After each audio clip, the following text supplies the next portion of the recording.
Assalamualaikum warahmatullahi wabarakatuh.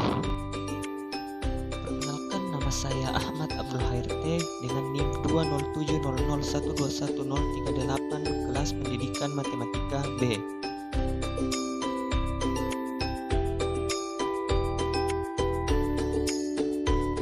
Nah, di sini saya akan menjelaskan mengenai teori grup. Nah, pada teori grup ini terdiri dari beberapa pembahasan. Yang pertama yaitu grup, terdiri dari pengertian dan sifat. Kemudian grup siklik, yang terdiri dari grup siklik dan pangkat dan tingkat dari anggota suatu grup. Kemudian yang ketiga grup permutasi, yang terdiri dari permutasi, grup permutasi, orbit permutasi, dan permutasi siklik. Nah, yang keempat yaitu kompleks dan subgrup, yang terdiri dari pengertian kompleks dan subgrup, kemudian subgrup yang dibentuk kompleks, kemudian subgrup dari grup siklik. Nah, pembahasan yang kelima yaitu koset dan subgrup normal, yang terdiri dari koset, teorema Lagrange, dan subgrup normal. Nah, selanjutnya yaitu pembahasan yang pertama yaitu grup. Nah, grup ini terdiri dari beberapa pembahasan.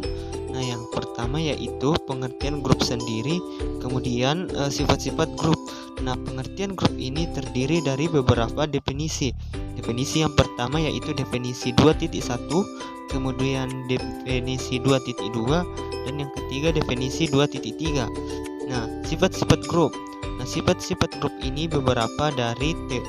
terdiri dari beberapa teorema, yaitu teorema yang pertama yaitu teorema 2.4, kemudian teorema 2.5, kemudian teorema 2.6, kemudian definisi 2.7, dan teorema 2.8. Nah, definisi 2.1. Nah, suatu sistem aljabar G terhadap operasi biner dari himpunan tidak kosong G dengan operasi biner dikatakan grup jika memenuhi sifat-sifat berikut.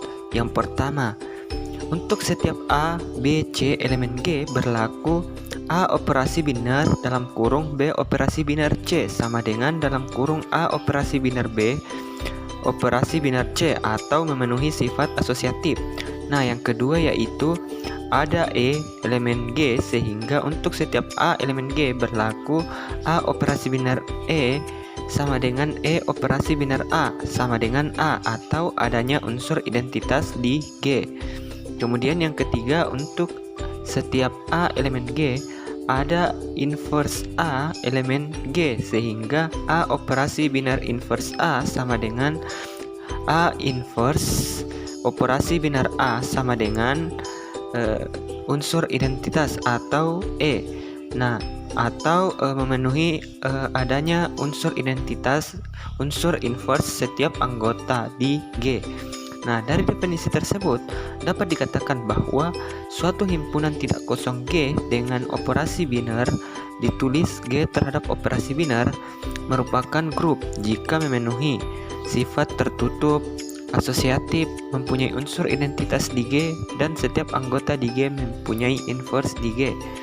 Nah, selanjutnya jika G terhadap operasi biner merupakan grup dan memenuhi sifat komutatif yaitu A operasi biner B sama dengan B operasi biner A untuk setiap A, B elemen G, maka G disebut grup komutatif.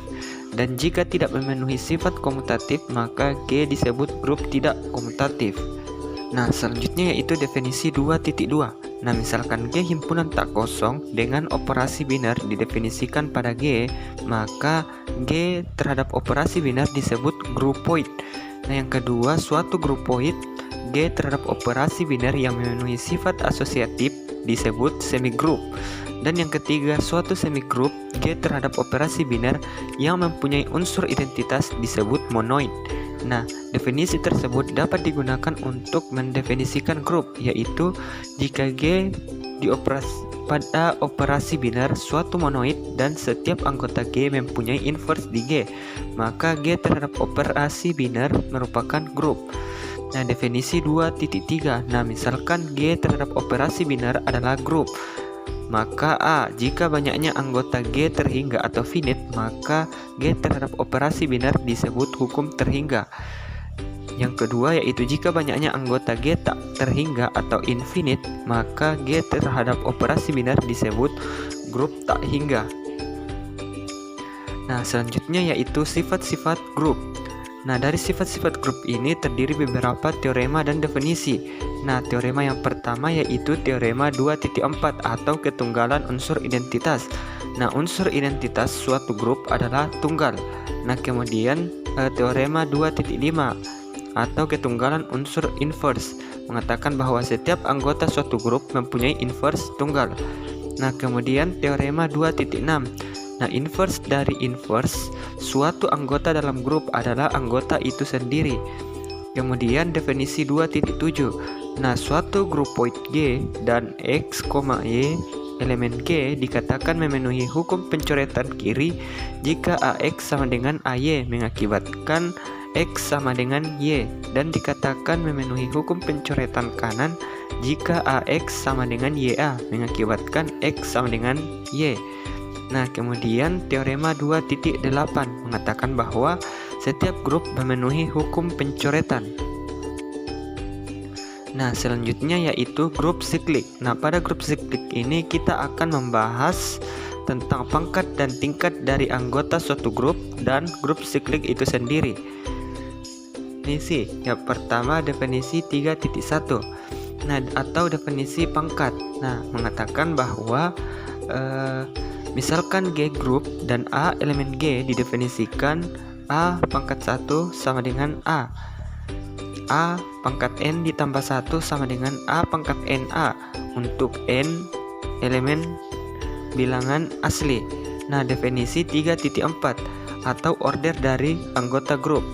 Nah, misalkan G grup, A elemen G dan E unsur identitas di G, jika P sama dengan N elemen bilangan asli, di mana A pangkat N itu sama dengan identitas, tidak sama dengan himpunan kosong, maka tingkat atau order dari A adalah minimum himpunan N elemen bilangan asli, di mana A pangkat N itu sama dengan identitas.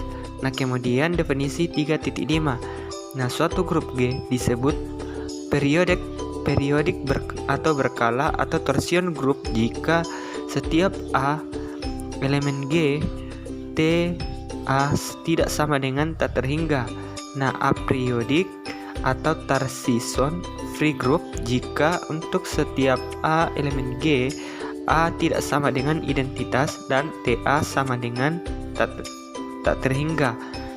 Nah, campuran atau mixed group jika ada A elemen G sehingga TA sama dengan tak terhingga dan ada B tidak sama dengan identitas sehingga TB tidak sama dengan tak terhingga. Nah, kemudian grup siklik.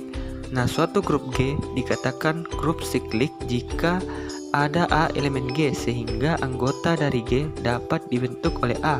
Dengan kata lain, jika G grup dengan operasi binar perkalian, maka G merupakan grup siklik yang dibentuk oleh A elemen G jika dan hanya jika setiap anggota dari G berbentuk A pangkat N untuk suatu N bilangan bulat. Nah, selanjutnya jika G grup dengan operasi binar penjumlahan, maka G merupakan grup siklik yang dibentuk oleh A elemen G jika dan hanya jika setiap anggota G berbentuk NA untuk suatu N elemen bilangan bulat. Nah, dalam hal A elemen G yang membentuk grup siklik G, A biasa disebut sebagai generator dari G dan A juga biasa disebut dengan monogenik karena suatu anggota sebagai generator dari grup siklik. Nah, selanjutnya yaitu grup permutasi. Nah, pada grup permutasi ini akan dibahas permutasi, grup permutasi, orbit permutasi, dan permutasi siklik. Nah, yang pertama yaitu permutasi. Suatu fungsi satu-satu onto dari himpunan terhingga ke himpunan itu sendiri disebut permutasi. Nah, kemudian grup permutasi. Nah, misalkan S sama dengan himpunan A1, A2 hingga AN himpunan terhingga yang mempunyai n anggota berbeda, maka permutasi berbeda yang didefinisikan pada S sebanyak n, misalkan Pn sama dengan himpunan simetri dari permutasi berderajat n, maka Pn mempunyai n anggota berbeda. Jadi Pn sama dengan himpunan F, di mana S dipetakan S F11 dan onto. Nah, kemudian orbit permutasi. Nah, misalkan F permutasi pada himpunan S, dan kita definisikan relasi pada S, yaitu untuk setiap A, B elemen S, A, B jika dan hanya jika F pangkat N A sama dengan B untuk N elemen bilangan bulat. F pangkat N menyatakan banyaknya permutasi yang berbeda di S. Nah, kemudian permutasi siklik. Nah, suatu permutasi F berderajat N di mana menukar tempat M objek dikatakan A1, A2 hingga AN putaran dikatakan permutasi siklik derajat M atau M putaran, dan N hingga M objek sisanya invarian atas F, atau A disebut sebagai invarian atas F jika FA sama dengan A. Nah, kemudian kompleks dan subgroup. Nah, pada kompleks dan subgroup ini kita akan membahas mengenai pengertian kompleks dan subgroup. Nah, yang terdiri dari definisi 4.1, teorema 4.2, definisi 4.3, definisi 4.4, dan teorema 4.5. Kemudian subgroup yang dibentuk kompleks yang terdiri dari teorema 4.6, teorema 4.7, teorema 4.8, dan definisi 4.10. Kemudian subgroup dari grup siklik yang terdiri dari teorema 4.12. Nah, pengertian kompleks dan subgroup. Nah, misalkan G adalah grup dan H subset sebarang dari G, maka H disebut kompleks dari G. Jika G bukan grup, maka H bukan kompleks dari G. Nah, dari definisi 4.1, suatu kompleks tidak kosong H dari grup G dinamakan subgrup dari G jika H merupakan grup terhadap operasi yang sama di dalam G. Nah, teorema 4.2. Nah, misalkan G suatu grup dan H subgrup dari G, maka berlaku yang pertama, jika E aksen elemen H dan E elemen G, maka E aksen sama dengan E. Nah, yang kedua, untuk setiap A elemen G, dan misalkan B inverse A di H dan C inverse A di G, maka B sama dengan C. Nah, yang ketiga, untuk setiap A elemen H dengan order A sama dengan M di H dan order A sama dengan N di G, maka M sama dengan N. Definisi 4.3. Nah, misalkan H dan K dua kompleks sebarang yang tidak kosong dari grup G, maka perkalian H dan K dinyatakan sebagai HK yang didefinisikan oleh HK sama dengan H kecil K, di mana H elemen H besar dan K elemen K besar.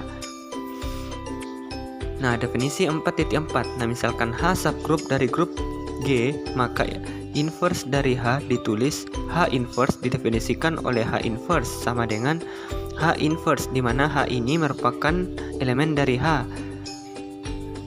Nah, teorema 4.5. Jika H dan K suatu kompleks dari grup G, maka HK inverse sama dengan K inverse dikali H inverse. Nah, selanjutnya yaitu subgroup yang dibentuk oleh kompleks. Nah, dari teorema 4.6, suatu kompleks tidak kosong S dari suatu grup G adalah subgroup jika dan hanya jika X, Y elemen S, di mana ketika X dan Y dioperasikan itu merupakan elemen S. Nah, yang kedua, X elemen S, di mana inverse dari X ini merupakan elemen dari S. Nah, kemudian teorema 4.7. Nah, misalkan H kompleks tidak kosong dari grup G, H merupakan subgrup dari G jika dan hanya jika untuk setiap A elemen H, B elemen H menyebabkan AB inverse elemen H. Nah, teorema 4.8. Nah, misalkan G grup terhingga dan H kompleks dari G, H merupakan subgrup dari G jika dan hanya jika untuk setiap A elemen H, B elemen H, maka AB elemen H. Nah, definisi 4.10. Nah, misalkan M adalah kompleks dari grup G dan H subgrup dari G, H disebut subgrup terkecil dari G yang memuat M jika H memuat M dan memiliki subgrup dari G yang memuat M juga memuat H. Nah, subgrup terkecil dari G yang memuat M juga dikatakan sebagai subgrup yang dibangkitkan oleh M. Nah, selanjutnya yaitu subgrup dari grup siklik. Nah, dikatakan pada teorema 4.12 bahwa setiap subgrup dari grup siklik adalah juga siklik. Nah, selanjutnya yaitu koset dan subgrup normal. Nah, pada koset dan subgrup normal ini akan dibahas koset, yaitu teorema 5.1, teorema 5.2 dan definisi 5.4, kemudian teorema Lagrange dan subgrup normal, yaitu definisi 5.10, definisi 5.11, definisi 5.12, teorema 5.13, akibat 5.14 dan teorema 5.15. Nah, yang pertama yaitu koset. Nah, misalkan G suatu grup dan H subgrup dari G, jika A elemen G sebarang, maka kompleks dari G yang dinyatakan oleh HA dan AH yang didefinisikan sebagai berikut. HA sama dengan himpunan HA, di mana H ini merupakan elemen dari H besar, dan AH sama dengan AH, di mana H ini merupakan elemen dari H. Nah, berturut-turut disebut koset kanan dan koset kiri dari H di G yang dibangkitkan oleh A.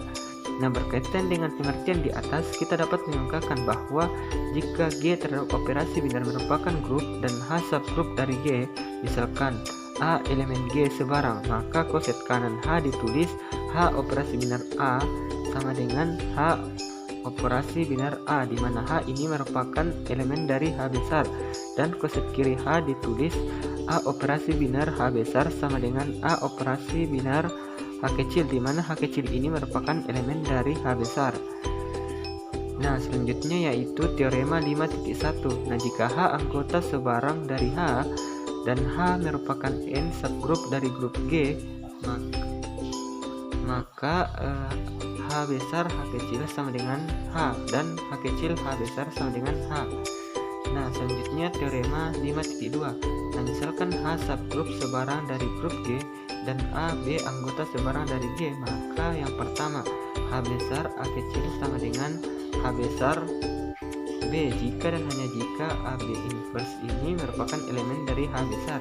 Nah, yang kedua A dikali H besar sama dengan B H besar jika dan hanya jika B inverse A elemen H. Nah, definisi 5.4. Nah, misalkan G grup dan H subgrup dari G, maka untuk sebarang A, B elemen G dikatakan A kongruen B modulo H, ditulis A kongruen B modulo H didefinisikan A kongruen B modulo H jika dan hanya jika AB inverse elemen H. Nah, teorema 5.8 atau teorema Lagrange. Nah, jika G grup terhingga dan H subgrup dari G, maka orde H membagi orde G. Nah, selanjutnya yaitu subgrup normal. Nah, subgrup normal ini terdiri dari beberapa, yaitu yang pertama definisi 5.10. Nah, misalkan G grup dan H subgrup dari G, H disebut subgrup normal jika koset kanan koset kiri dan dari H sama dengan koset kanan dari H di G. Nah, definisi 5.11. Nah, suatu grup dinamakan grup Hamilton jika setiap subgrup normal. Jadi, setiap grup komutatif merupakan grup Hamilton. Definisi 5.12 mengatakan bahwa suatu grup tanpa subgrup normal sejati atau non-trivial dinamakan grup sederhana. Kemudian teorema 5.13. Suatu subgrup H dari grup G adalah normal jika dan hanya jika X inverse merupakan subset dari H untuk setiap X elemen G. Nah, akibat 5.14. Misalkan G grup dan N subgrup dari G, N normal jika dan hanya jika G inverse sama dengan N, dimana untuk setiap G elemen G besar. Nah, teorema 5.15, jika N subgrup normal dari grup G dan K subgrup dari G sehingga N subset K subset G, maka N juga subgrup normal dari K. Itulah materi penjelasan mengenai peta konsep teori grup yang terdiri dari grup siklik, grup permutasi, kompleks dan subgrup, dan koset dan subgrup normal. Nah, demikianlah apa yang dapat saya bahas. Kurang lebihnya mohon dimaafkan.